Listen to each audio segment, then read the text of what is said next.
Hello students, welcome to chemistry classes. So under this basic concept of chemistry, today we are going to discuss stoichiometric equations. How to write the stoichiometric equation and how to balance this stoichiometric equations. What is stoichiometry? Stoichiometry is a short scientific representation of chemical reactions. We know that what is reaction.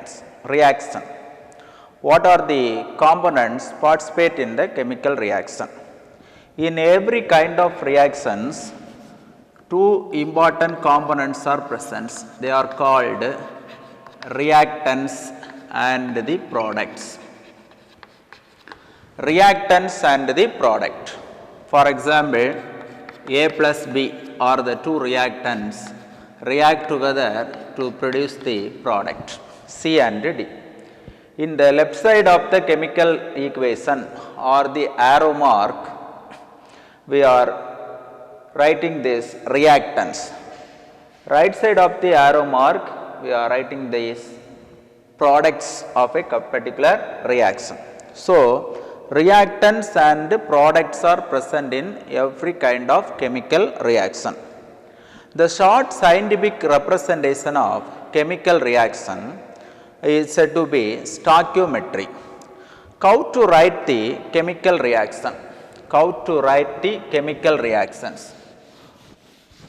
Before writing the chemical reaction, we must know whatever may be the components or the formula of the component involving the chemical reaction. For example, hydrogen reacts with water. Hydrogen reacts with oxygen, not water. Oxygen to gives water as the product. So, this is a wording form of this chemical equation. So, we must know the symbol of the reactant, hydrogen in the molecular form, oxygen in the molecular form, gives water as the product, So, this is the simply skeletal form of the reaction. So, some of the points you should know how to write the chemical reaction. The first point is, before writing the chemical reaction, you must know the formula of the reactants and the product. The second point is, reactant should be written in the left side of the arrow mark. Product should be written in the right side of the arrow mark. So, in this reaction, hydrogen and oxygen are the reactants. These reactants, more than one reactants are participate in the particular process. Therefore, it is separated by the plus symbol. Arrow mark which separate the reactants and the products. Suppose more than one reactants are present in the chemical reaction. For example, hydrogen iodide decomposed to give hydrogen and iodine. So, more than one reactants participate in the particular process. It can also be separated by this plus symbol. So, simply reactants are written in the left hand side, products are written in the right hand side of the chemical reaction. So, in the chemical reaction, we are using certain conditions. Suppose the reaction can be carried out in a particular temperature, nitrogen gaseous form, hydrogen gaseous form. It gives ammonia as the product. Ammonia. So, physical nature of the reactants and product must be represented in the lower script. Physical state, this is the gaseous state, this is the gaseous state. Conditions of the chemical reaction. Condition, certain reactions are takes place under normal condition, but majority of the reaction satisfies certain condition only the reaction will occur. So, the condition, for example, 500 to 550 degrees Celsius, this is temperature. 300 to 500 atmospheric pressure. This is pressure. And also it is catalyzed by a iron, solid iron act as a catalyst. Solid iron act as a catalyst. So, the reactants and products and their physical state must be mentioned. Conditions, temperature, pressure and catalyst must be mentioned above and below the arrow mark of the chemical reactions. For example, certain chemical reactions, say barium sulfate or barium. In this reaction, look at this reaction, sulfur dioxide reacts with oxygen to form sulfur trioxide. Sulfur trioxide. Sulfur dioxide is a gas, oxygen is a gas, reacts together, gives sulfur trioxide as a gaseous product. So, in the formation or during the formation of product, if any gas products are formed, it should be mentioned the up arrow. Up arrow represents in the product, which means that the product is in the gaseous state. For this condition, we can't able to mention the nature of the product. Not mention the nature of the product. This sign represents the gaseous product. Suppose in a chemical reaction, precipitate may be formed. For example, aluminum sulfate, Al2SO4 thrice. Aluminum sulfate, we are adding certain quantity of barium chloride in it. Barium chloride. So, it gives barium sulfate and aluminum chloride. Barium sulfate exists in the form of precipitate. The down arrow which represents the precipitate of the chemical reaction. Down arrow represents the precipitate, up arrow represents the gaseous products formed during the course of the chemical reaction. And also the elementary form. In the chemical reaction, we must mention the molecular form of the elements. Hydrogen, symbol of hydrogen is hydrogen, but in the chemical reaction we mentioned as H2. Iodine, chlorine, bromine, oxygen, nitrogen, etc. In the elementary form, they are exist as HICl, Br, O and N. But in the molecular state, H2, I2, Cl2, Br2, O2, N2, etc. So, in any chemical reactions, suppose the elements are present means, we must represent in the chemical reaction in the molecular state. So, these are the certain conditions should follow while writing the chemical reactions. These are very simple. Reactants are written in the left hand side. First, you must know the formula of the reactants and the product. Reactants are mentioned in the written in the left hand side. Products are written in the right hand side. So, gaseous state conditions should be mentioned. Everything should be mentioned in the chemical reaction. Up arrow represent the gaseous product and down arrow represent the precipitate product. And we cannot mention the elementary form in the chemical reaction. Instead of elementary form, the reactants or products must be in the molecular form.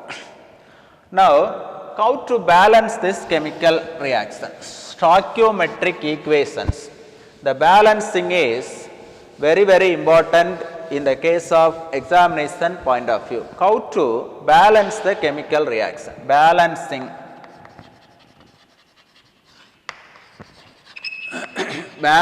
equations.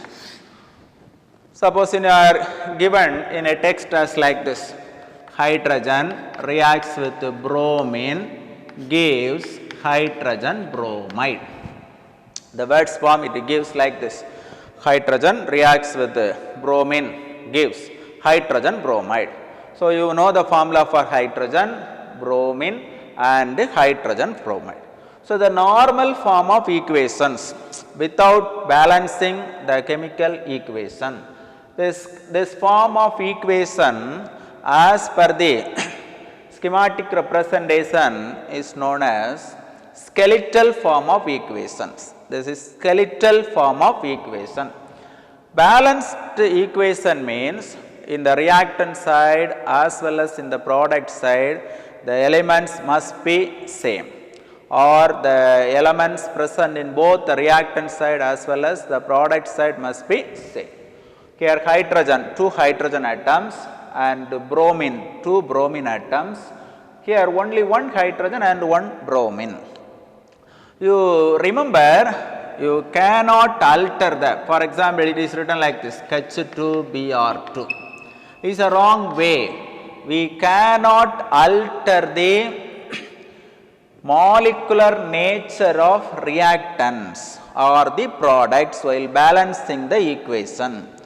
Instead of altering the molecular state, we alter the number of moles. Suppose here 2 hydrogen, here 2 bromine. You put 2 here.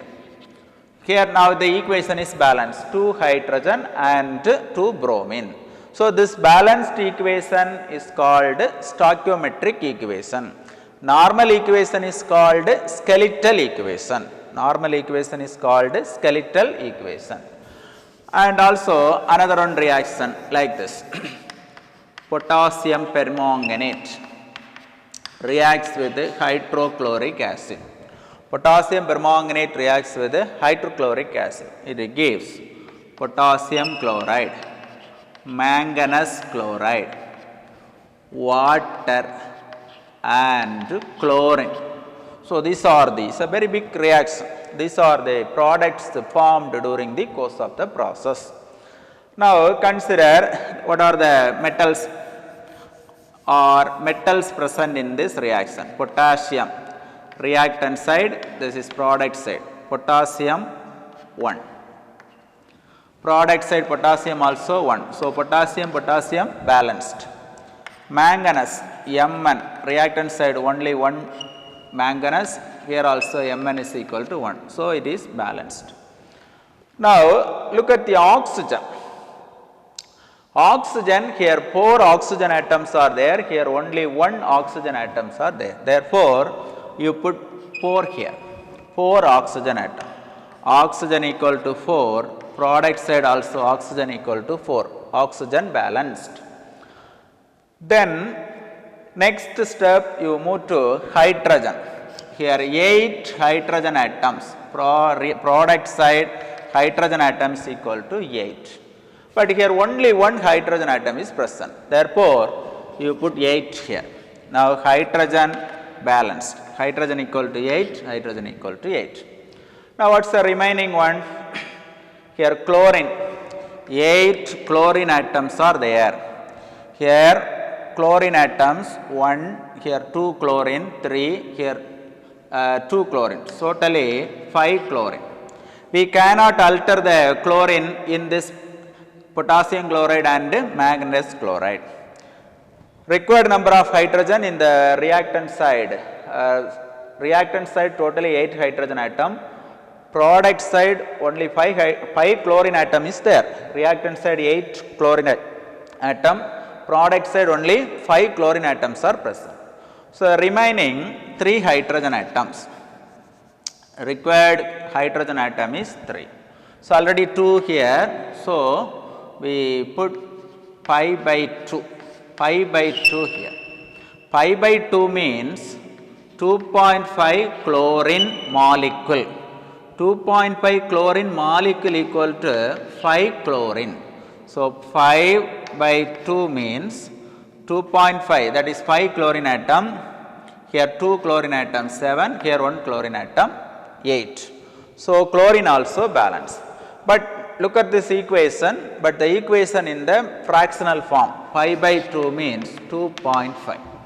So, multiply throughout the equation by 2, multiply throughout the equation by 2.